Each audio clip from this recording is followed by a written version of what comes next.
Hello साथियों, नमस्कार। आपने देखना शुरू कर दिया है आपका अपना YouTube channel DS Mishra official और आपके अपने चैनल पर इस महत्वपूर्ण वीडियो सेशन में आपका हार्दिक स्वागत है। और यह वीडियो संबंधित होगा कि बिहार सरकार शिक्षा विभाग के द्वारा शिक्षकों की संख्या का मानक निर्धारण कर दिया गया है और बिहार के सभी प्रकार के विद्यालय, चाहे प्राथमिक हों, मध्य विद्यालय हों, माध्यमिक हों या उच्च माध्यमिक हों, यानी 1 से 12 तक के सभी शिक्षकों की संख्या क्या होगी किन विद्यालयों में, इसका मानक निर्धारित करते हुए एसओपी जारी कर दिया गया है। तो इस वीडियो के माध्यम से हम लोग देखेंगे और समझेंगे कि किन विद्यालयों में क्या मानक तय किया गया है और किस मानक के अनुरूप शिक्षकों का पदस्थापन पूरे बिहार में होने जा रहा है। उसी के संदर्भ में पूरी बातचीत होगी। तो वीडियो बहुत ही खास होगा, अंत तक मेरे साथ बने रहेंगे। और यदि चैनल से अब तक नहीं जुड़े होंगे तो इस चैनल को सब्सक्राइब करके बेल आइकन को प्रेस कर लेंगे। आगे भी शिक्षा विभाग एवं शिक्षकों से संबंधित हर महत्वपूर्ण जानकारी आप तक पहुंचती रहेगी। तो जैसा कि मैंने कहा कि राज्य के प्रारंभिक विद्यालयों के लिए शिक्षकों की संख्या का मानक निर्धारण किया गया है, उसी के संदर्भ में यह पत्र है। और यह जो एसओपी है वह शिक्षकों की संख्या का मानक तय करेगा और इसमें जो विभागीय पत्रांक इत्यादि हैं और जो नीति नियम है उसको इसमें दर्शाते हुए जो मानक तय किया गया है, उस मानक के अनुसार आइए पहले प्राथमिक विद्यालयों का समझते हैं। यानी जो 1 से 5 तक के प्राथमिक विद्यालय हैं, इसमें शिक्षकों की संख्या का मानक क्या होगा। तो जो प्राथमिक विद्यालय कक्षा 1 से लेकर के 5वीं कक्षा तक संचालित होते हैं, उनके लिए जो मानक तय किया गया है वह है कि 60 तक, यानी 1 से लेकर के 60 बच्चे नामांकित हैं। यानी छात्र छात्राओं की संख्या 1 से लेकर के 60 तक यदि है तो इसमें 2 शिक्षक रखे जाएंगे। तो जिन भी विद्यालयों में संख्या 60 तक है वहाँ 2 शिक्षक रखे जाएंगे प्राथमिक विद्यालयों में। जिन प्राथमिक विद्यालयों में 61 से लेकर के 90 तक संख्या है उसमें 3 शिक्षक रखे जाएंगे। यानी यदि 1 से 60 तक संख्या है तो 2 शिक्षक, 61 से लेकर के 90 तक संख्या है छात्र छात्राओं का तो 3 शिक्षक रखे जाएंगे। वैसे ही यदि 191 से लेकर के 120 के मध्य हैं तो 4 शिक्षक रखे जाएंगे और 121 से लेकर के 150 तक शिक्षक हैं, छात्र हैं तो 5 शिक्षक रखे जाएंगे। और यदि 150 बालकों से अधिक संख्या है तो उस अनुसार एक एक अतिरिक्त शिक्षक रखे जाएंगे, जो अनुपात होगा 30:1, यानी 30 बालकों पर 1 शिक्षक उसमें ऐड किए जाएंगे। और इसके अतिरिक्त 1 प्रधान शिक्षक प्राथमिक विद्यालयों में रहेंगे।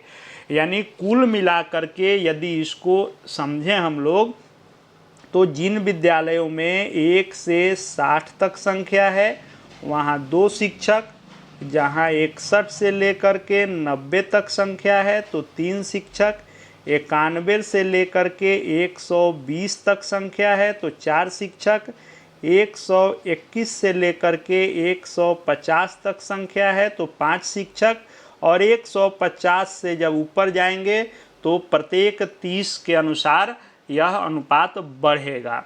यानी जो अनुपात रखा गया है प्राथमिक विद्यालयों के लिए वह 30:1, यानी 30 बालकों पर 1 शिक्षकों की नियुक्ति या पदस्थापन रखा जाएगा। तो ये मानक है प्राथमिक विद्यालयों के लिए 1 से 5 के लिए। अब आते हैं मध्य विद्यालय जो कक्षा 6ठी से 8वीं कक्षा के लिए हैं। तो कक्षा 6 से 8 के लिए जो मानक रखा गया है तो कक्षा 6 से 8 तक के लिए 3 क्लास हुए, 6ठा, 7वां और 8वां। इन 3 क्लासों के लिए कम से कम 3 शिक्षक रखे जाएंगे, प्रत्येक कक्षा के लिए कम से कम 1 शिक्षक, जिसमें एक होंगे विज्ञान और गणित के शिक्षक, दूसरे होंगे सामाजिक अध्ययन के शिक्षक और तीसरे होंगे भाषा हिंदी के शिक्षक सामान्य तौर पर। अब इसमें भी जो 105 से लेकर के और 140 की छात्र संख्या यदि है तो अतिरिक्त चौथे शिक्षक अंग्रेजी विषय के होंगे। यानी यदि 105 से कम विद्यार्थी हैं और 3 कक्षाएं 6, 7, 8 है तो 3 ही शिक्षक होंगे, जिसमें एक विज्ञान गणित, एक सामाजिक अध्ययन और एक भाषा सामान्यतः हिंदी के होंगे। और इससे जब संख्या बढ़ेगी 105 से लेकर के और 140 तक संख्या यदि रहेगी तो चौथे शिक्षक अंग्रेजी के हो जाएंगे। वैसे ही 140 से लेकर के 175 संख्या यदि होगी तो जो 5वें शिक्षक अतिरिक्त होंगे वे आवश्यकता अनुसार जो है संस्कृत की, जहाँ पढ़ाई अधिक बच्चों की होती है तो संस्कृत के, यदि उर्दू की संख्या अधिक है बच्चों की तो उर्दू के होंगे। वैसे ही 175 से अधिक छात्र संख्या होगी तो आवश्यकता अनुसार उपरोक्त बिंदु 1 के ख, यानी जो ये विषय वाइज हैं, और 1 के अनुसार यानी जो संख्या है, यानी इसमें जो अनुपात रखा गया है वह 35:1, यानी प्रत्येक 35 बालकों पर ये जो है 1 शिक्षक का इसमें अनुपात रखा गया है। अब बात आती है वैसे मध्य विद्यालय जहाँ 1 से लेकर के 8 तक की पढ़ाई होती है।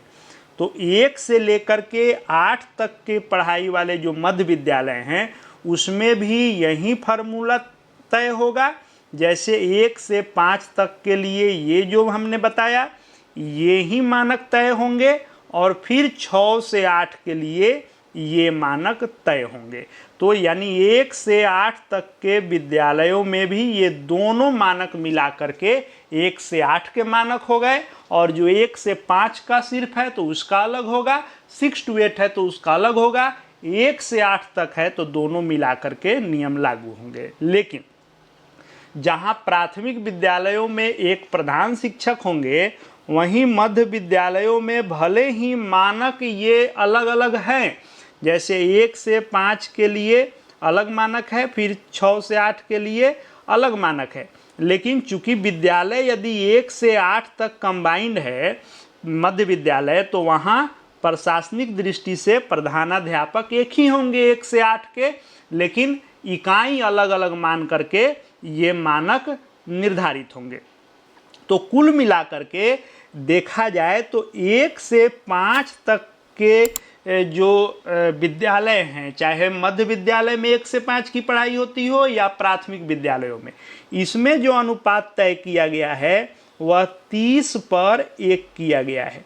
यानी 30 छात्र छात्राओं पर 1 शिक्षक, और 6 से 8 के लिए जो तय किया गया है वह 35 पर 1 किया गया है। यानी प्रत्येक 35 बालकों पर 1 शिक्षक होंगे। लेकिन चूंकि 6 से 8 में विषय वाइज शिक्षक होते हैं तो इसमें जो 3 शिक्षक रखे जाएंगे, यानी 1 से लेकर के 104 तक यदि है विद्यार्थियों की संख्या, तो जो 3 शिक्षक रखे जाएंगे प्रत्येक कक्षा के लिए कम से कम 1, यानी एक 6ठा, एक 7वां, एक 8वां, तो ये 3 शिक्षक होंगे जो एक विज्ञान गणित, एक सामाजिक अध्ययन और एक हिंदी, चूँकि यही तीनों क्लास में जो है पढ़ाने के लिए रोटेट जो है होते रहेंगे, और इसी प्रकार हर विषय की पढ़ाई ऐसे 6 to 8 में हो जाएगी।